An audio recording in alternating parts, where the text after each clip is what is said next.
it's just that because we're a team, it just makes it, I think, harder because I'm going to be directing some things just the way I did it right now. So I don't know. That's going to make it hard. Well, I'll say, well, she does this. I can't say that. No, you can say I work with. Primarily, I work with two people. I work with the director, and I work with our college liaison, Rosario. And Pam, our head teacher. And Pam, our head teacher. Yes. These are the people that I really, we are in essence, basically the administrative team. Okay. And so it's not really one person doing one thing, this is your fiefdom, this is your part. Everybody works collaboratively together, and I think that's the point that we want to bring out. Okay. And so you can mention okay. director, head teacher, you can mention, and it doesn't matter if you say the same thing, because, in many ways, that just exemplifies the point. Okay. All right. Okay? All right.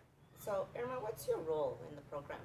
My role is of an assistant director, but because we're in a lab school, I do many various things. I work different hats. I can be in the classroom, assisting the teachers as a substitute when they're not in class, or I can be doing in the kitchen, doing the lunch, or I can be doing the budgets. I do managing the center itself with enrollment, doing tours, greeting families, working with the families with any special circumstances or anything, or giving them resources for the children.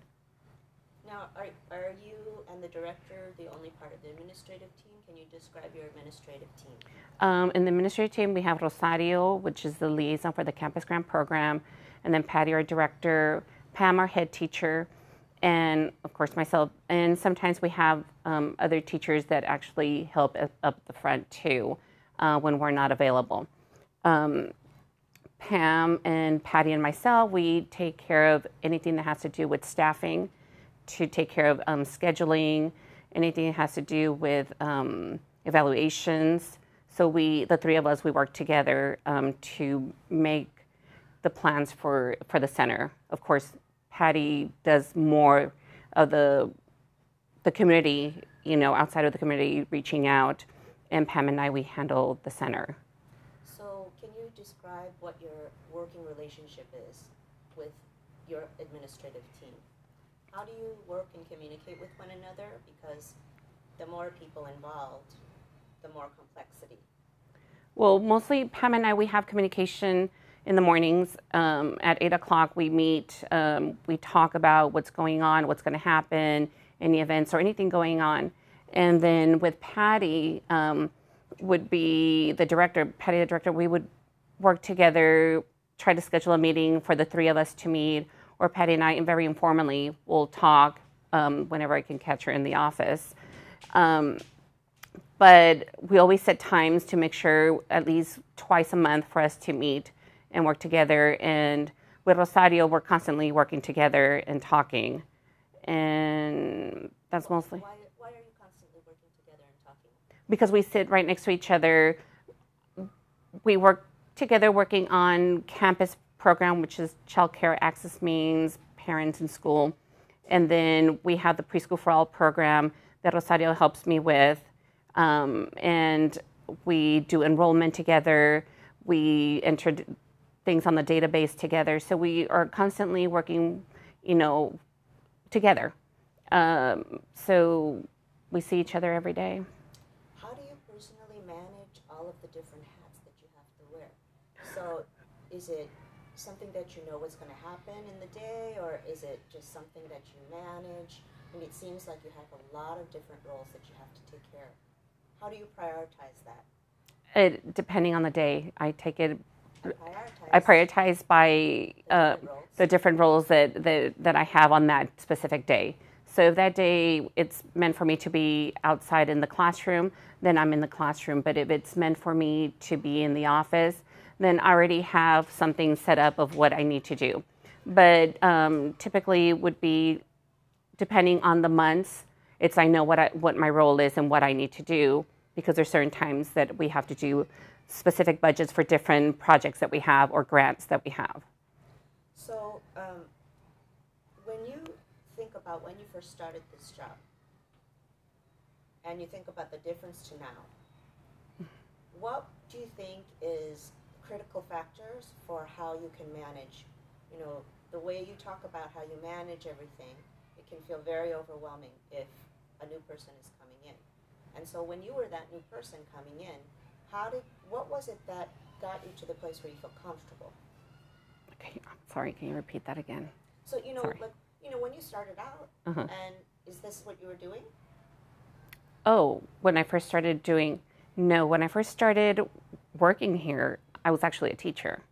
I was a teacher in the classroom, and gradually, and it was because I was the only one that really knew computers. So gradually I ended up slowly going into the office and helping with documentation, importing pictures and doing things on the computer. And when the clerk that was there at that time, she was moving, and I knew a little bit about budgeting too, and because I used to work in the office environment before. And so gradually I ended up there. So we do half office, half in the classroom, and eventually I stayed on in the office. And the reason I decided to stay in the office was because I get to work with the families more in depth and with the children. And that was one of the roles that I really wanted to do, to help out the families and be able to give them those resources and things that they needed for their home or for here to help them out with their children.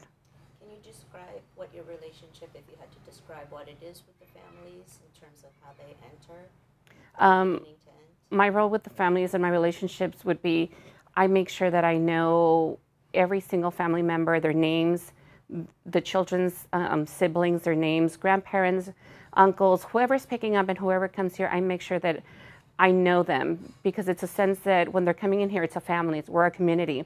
And when they're coming in here, for them to feel comfortable that this is their home, because they're here so many hours that it is their home. Even for us, you know, we call it our home, and they need to be comfortable. And we have that open relationship where I make sure if they go on vacation or someone's ill, that I do respond and ask them how that went or how they're doing, how they're feeling. You became a parent while you were on the job here, and you have a toddler in Pam's class. Can you talk about what that transition was like?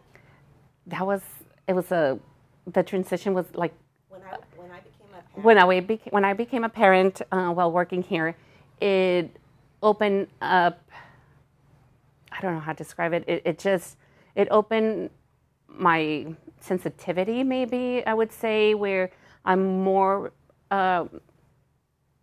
receptive to what the parents are feeling based on when they're leaving their children for the first time. Before, it was just fine for me to say, it's okay, they'll be fine, it's normal. But now I know how that feels. I know that it's very hard, and sometimes I even cry with them. I hug them. I even want to cry right now, just thinking about it. Just hugging them and giving them a reassurance that the child is going to be okay.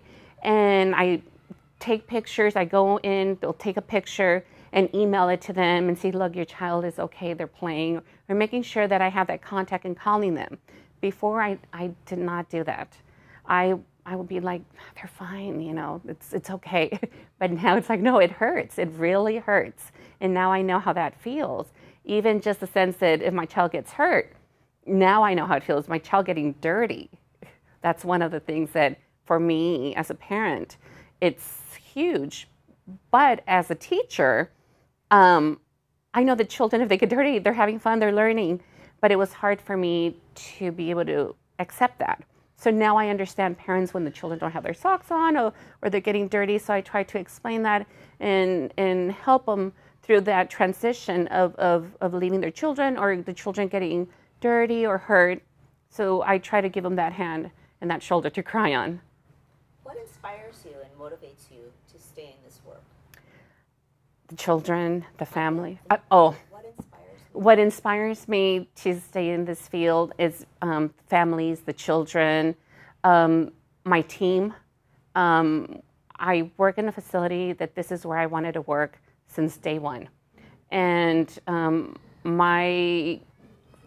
I first started being child development, I was a liberal arts major. And when I saw the children were having a hard time reading, And I didn't understand why they had such a hard time reading or understanding or being able to do critical thinking.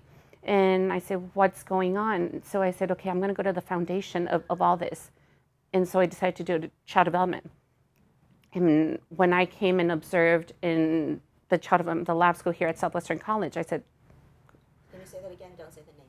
oh, when I came here to the lab school, that's when I said, this is where I want to be. This is where I want to work. I fit. This is where I fit. And I did. It was home. You know, can you talk a little bit about what is the sense of belonging? Because that's the message that I'm hearing in what you just said, that you feel like you belong here. Well, can you talk about that theme of belonging throughout the center? I really don't know how to describe it or put it into words. Belonging meaning that I never had a family, and and I don't want to cry. I didn't have a family, and this is my family. And I've created relationships, friendships. Oh my God, I don't want to cry. Sorry. Let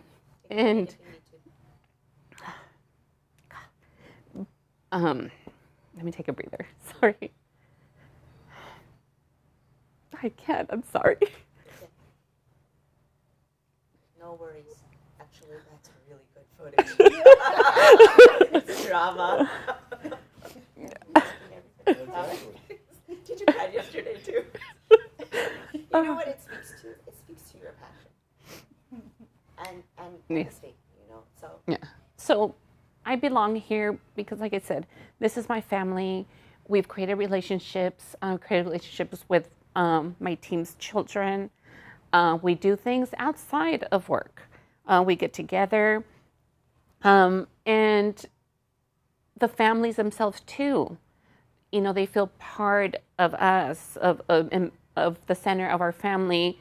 There's birthday parties or events, and they invite us, and even that they're not here anymore, they make sure that they come and send an invitation or an email or a phone call, how you are, how you're doing, and it's nice, and it's something that every center, every child development center, every preschool should have this, where families can come in and leave their children and feel that this is their home, because they're here so many hours. They spend more time with us than they do in reality with their own family, that we try to set an environment that it's inviting and welcoming and nurturing. Okay. Oh, good. Because what a good. That was great. So we'll have Rosario. Do you want her to sit somewhere else, or this is good? This is great. Okay. Can you switch?